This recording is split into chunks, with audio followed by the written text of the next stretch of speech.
We're headed tonight, not to the disco, even though I am shining like a disco ball, but I wanted to talk to you guys about, or show you rather, one of my favorite styles. It's kind of a new thing that I've been doing, but it started to get a lot of comments like on Pinterest and Tumblr and Instagram and all that good stuff. And it is, I call it my Pomp Circumstance, AKA the Pompadour or the Pomp. So I'm gonna walk you guys through this super easy how-to of how I do my pomp. All you need, wide tooth comb or a paddle brush. I'm gonna use a wide tooth comb today. Bobby pins, hairpins.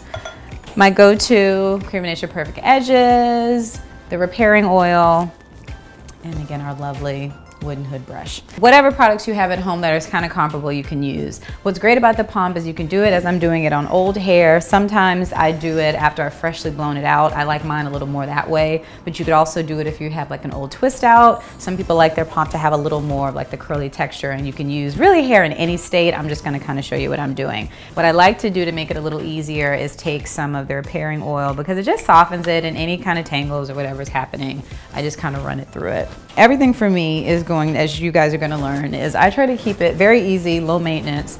I do have my diva moments and I like to be intricate and all fancy on certain things, but when it comes to my hair, I want to be able to, to be able to recreate these styles and do them and get out the door to whatever the heck I'm supposed to be doing. So that's what we're doing with this pomp. So what I start with again is taking the wide tooth comb and my hands, and you're going to go through it because the key is to start angling all of the hair to the top.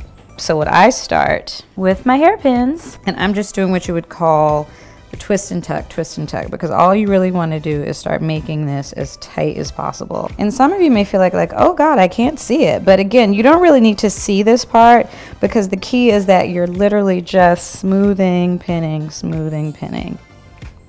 Now I've noticed the key for me is that I want to keep smoothing, and that's where you're using your hands. You can use your brush, but to be honest, that's going to be for finishing. So once I've kind of gotten to here, this is where I like to start to look in the mirror. I still am feeling, you know how you want to feel, and you definitely needs to feel tight and secure because what you don't want is the pomp that's falling down. And so this is where now you have the hair that's left. I like to, again, take my wide tooth comb and kind of smooth it. Another fun way to another play on this style, and I've done this before, is that if you say you want to have more curls, you can say if you've done like a twist out or a rod set or something and you have the curls, you can smooth the back and leave the front kind of fun and frothy and play with that. But for the sake of this, I'm going to give you guys like my good go-to like traditional pomp, what I normally do. So what I start to do at this point is I'm in the mirror and I'm really trying to play with like, okay, how do I want this to finish up? Because I don't always know. I do tend to like some kind of like, the retro like Johnny Bravo roll, but at this point I kind of play with it. So I think what I'm gonna do is, one way that I've kind of done sometimes that I play with this side, I do a little extra twist on the opposite side. And again, I'm just taking it and pinning it to hold. And I kind of layer that in. And again, this is, every time I do it, this is different. So don't feel like if you're doing something different, like, oh God, like this isn't it. So I'm just gonna now still take the hair. And this is where I do, again, I like to just take it and I'm making like a little roll here. Because I have found that that's become like my little signature thing with the pomp, is that I do like some sort of roll happening. So you see with this one, it's like, I've almost made like a little crescent roll in the front. So don't feel like, oh God, I'm messing up. There's no right or wrong way to do this. The main key is like making sure that this is smooth and tight. But once you get to the front, this is, it's your chance to really like play with it and express yourself and find like your style. Because even when I'm, with these videos, I want to be able to show people like how I achieve my looks. But I feel like at the end of the day, you take your thing and your spin and what makes it, your hair needs to thing and make it fabulous, because I found my twist on it. But nobody wants to walk around, looking exactly like everyone else. If you notice with this is a little more full. If you want to take it tighter to give it, a little more tightness, again, it's just a matter of adding more pins and really taking it in. So you notice this is like a little more of like this super retro style. But I've found that I kind of like it when it's a little big. And that's kind of been my thing. So what I do at this point is once I feel like I'm finished, which I think at this point, yet again, I found a new one. I had never done this one. So this is, we'll dub this one the Pomp Circumstance version, the crescent roll version. But what I do is I then go and kind of feel with my hands and start to just smooth and see, okay, where do I feel like I need more pins? And if you notice, like right in here, I feel like, okay, I can use 1 or 2 more. But this is really gonna be all about the hairpins. And again, I'm just tucking and pinning, tucking and pinning, tucking and pinning, smoothing. So now, I'm going to take a little bit more of the Straight from Eden oil.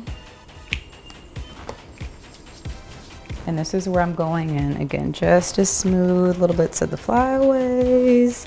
Give it a little shine. This one turned out really like this, you guys. This turned out really good. So last, knock out these, smooth these edges down. I'm just rubbing the perfect edges on my nape and on my sides. And again with this, same thing here. I don't like my style, I generally like all of my styles to be touchable unless I'm doing like a super slick back bun or, you know, a ponytail or something like that. But for things like this, I still like it to be touchable. Chase with the brush. So there you go. Easy, breezy, beautiful. Holiday pompadour hair. So again, it's holiday time, but what I love about this style, this works any time of year. If you just want to kind of get your, you know, little sparkle on. I want to say thank you to French Kiss Atlanta for these awesome earrings. They're a great site that, you know, has a lot of affordable accessories, and I wear them a lot of times if you see me out on just carpets or just different places that I go. So check them out because these earrings are from there. Jacket's H&M. Thank you to my sister who gave this to me. But yeah, cute little H&M jacket. So again, I love easy breezy ways and inexpensive ways. Diva on a dime. Your pompadour is ready in 5 minutes. A little woo on the lip and you're ready to go. So I'm gonna take my Pomp Circumstance and see what I can get into. Bye.